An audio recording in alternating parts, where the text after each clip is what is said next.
situation. Let's see, live chat is on, participant mode, subscribers. Great. Good. Locked words, community defaults. Awesome. I figured out how to fix it so that only subscribers can comment. Isn't that fun? All right, it's a beautiful day, by the way, here in Central Park. Lenore, we're gonna walk. Come on, honey, let's walk. Come on. Ooh. Sorry, Smokes. Okay. All right, Smokey, old man. Poor thing, he's so old. How are you guys? It's so nice to finally have discovered the chat mode where only subscribers can comment. I don't know why that took me so long to figure out. So that should be helpful in terms of avoiding trolls. It's like 50 something. This is the kind of fall day that everyone dreamed of. It's beautiful. I had a shave today. Gotta change the blade. My shave. Realized like halfway through the shave that I was getting like more nicks than usual. It's like, oh, dull blade. So yeah, tomorrow fresh blade. And writing to do, stuff to do. It's a normal work day. And it's a holiday week here in New York City. Well, everywhere in the United States, quite frankly. Hello, handsome. God damn. Some good-looking men running up in here. Hi. It's Thanksgiving week.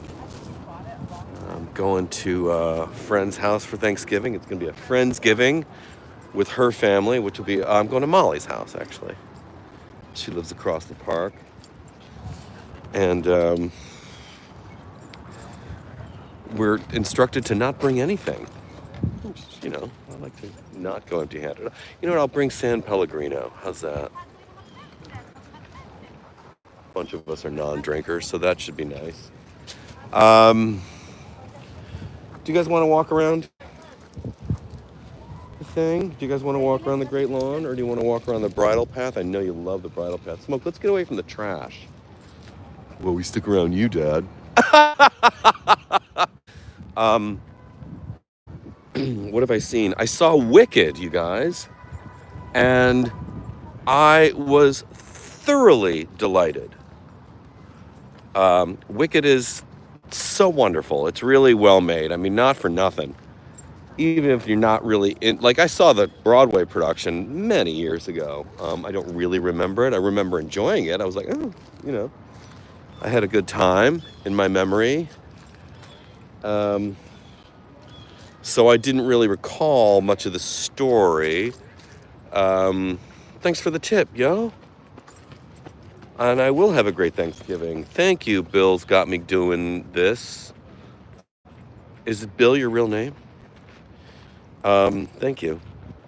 But Wicked is great. I highly recommend it. I'm going to see Gladiator 2 tomorrow. So that should be interesting. I've heard mixed things about Gladiator 2, but I'm such a fan of the first one. Ridley Scott is a roll of the dice. Be a producer, sure, but my friend Blakely Thornton on Threads, or not Threads, what am I talking about? On Instagram and TikTok made a very interesting reel about like these, old white dudes making movies and jerking each other off. Between your Ford Coppolas and your Scorseses and your Ridley Scotts. It's like, and the budgets that go into these, you're thinking like, if all of this money went into more, I don't know, for other projects with other directors, it might be a more interesting landscape cinematically, and that could be true. So, yeah, it was an interesting point. I strongly recommend following Blakely Thornton on the video platforms. TikTok and Instagram. Very funny stuff. Really good. Almodovar. God, I love Almodovar. Did you just say that? Hey, George, just stepped on. Hi, Jeanette. It's Brandy. Nice to meet you. Okay, Brandy. Thank you. Smokey is out. Yeah, we're going real slowly. Look at Smokey. He's just, oh my boy, he's so old. He stumbles on things. He walks into things. He's very blind. Not totally blind. He does see things, I can tell.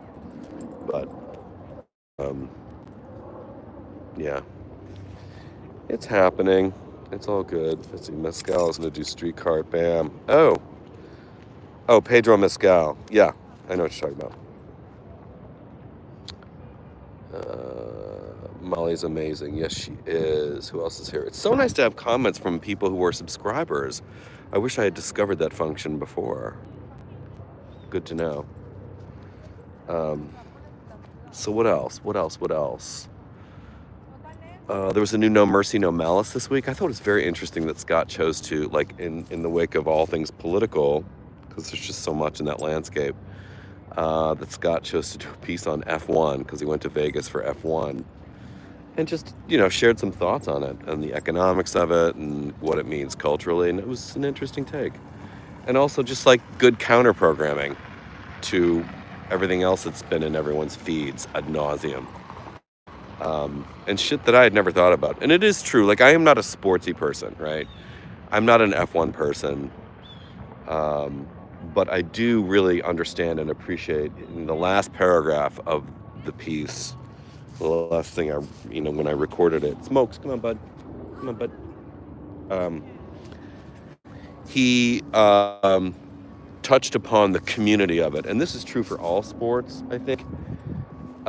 Is that especially in these isolated times and guys are not making a lot of friends, especially guys of a certain age, and they're not really connecting. Oh God, Lenore, you're gonna argue with me. All right, look at her. That it does bring people together. The drag about F1 is that it is as hot weekends go, it's expensive. I think it's like, minimum for not even like the expensive stuff. For minimum, you're looking at like $2,200 hotel and stuff for the weekend. That's a lot of money for a lot of people. That's pricey. And like tickets to the grandstand seats. But it was intriguing. And the way Scott described it, there's a part of me that could get into it. Like, it's machinery, it's, gatherings and get-togethers and shits and giggles. I love that stuff. I love a party, right? I love a night at home. Netflix and chill in my sweats with my dogs and a bowl of fresh popcorn my way. But I also love a party. Life is about balance. So, F1, color me intrigued. And I encourage you to go to profgalloway.com and check the post out. Yeah. Let's see. And who else is here? Gorgeous day here today. Yeah, it's so nice to see everybody. Hello. Yeah, subscribers only, commenting. Isn't it nice? Let's see. Thanks for posting these. You've been amazing. Thank you. That's a nice thing to say. I appreciate that. What else? This weekend I enjoyed some Han Solo time. Sundays I sometimes have brunch with my brunch crew, either Saturday or Sunday, like Molly and company, Carson, Amaya, and the like. Last week Steph Rule joined us. But I just was like, I slept in on Saturday, so I didn't go to like the group brunch. I was just like, I love you guys. I got to sit this one out. And then yesterday I went to my local favorite, Terraluce e Vino. There are two others in town. I think there's one near like Union Square, and there's one, or maybe three others. Anyway, the one near me is on Columbus Avenue and 83rd Street, West 83rd Street on the corner, and I love it there. I go, my solo Sundays. I will sit at the bar, and my buddy Oscar, who tends bar there, takes such good care of me. And I will usually have the farro and quinoa, which is farro, quinoa. There's some greens in there. There's a poached egg involved, and farro, and some mushrooms. It is a delicious dish, and that is my usual go-to brunch. But this time I went for avocado toast. I get fresh squeezed orange juice and a cafe Americano. And yesterday, Oscar threw me a little treat in the form of a fresh croissant. It was delicious. So yeah, I like when I'm by myself, I like sitting at the bar. Or when I'm with someone else. My brother was in town, we sat at the bar last year. My sister and her husband came to visit, and we went there and we all sat at the bar. Or do we sit at a table? No, we sat at the bar. It's super nice there. I love it. I love it. And what I love about it, a Sunday brunch situation there is that, it's Italian. So they also have delicious pasta, like spaghetti with marinara sauce for brunch. It's so good to have that option, and it's going to be good. Yeah, I love Terra Lucia Vino, so I did that.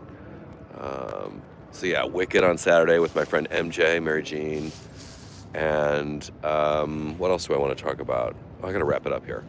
A little shout out to Blue Sky, the place where a lot of refugees from X, Twitter, whatever are going to.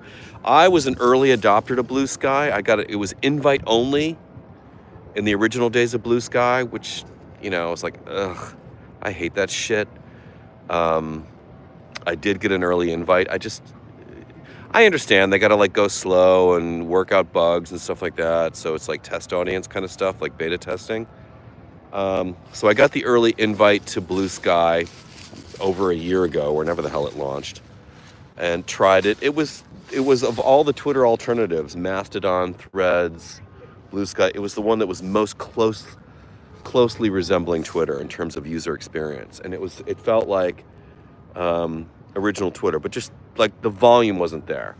And when Threads opened up, it was just kind of it was such a disruptor. Remember when Threads launched? It was such a big deal, and they got 100 million followers in a day or something crazy. But I don't like the algorithm at Threads. I like news first. I like, real-time stuff. And that's what Twitter gave us for a lot of years until Elon bought it.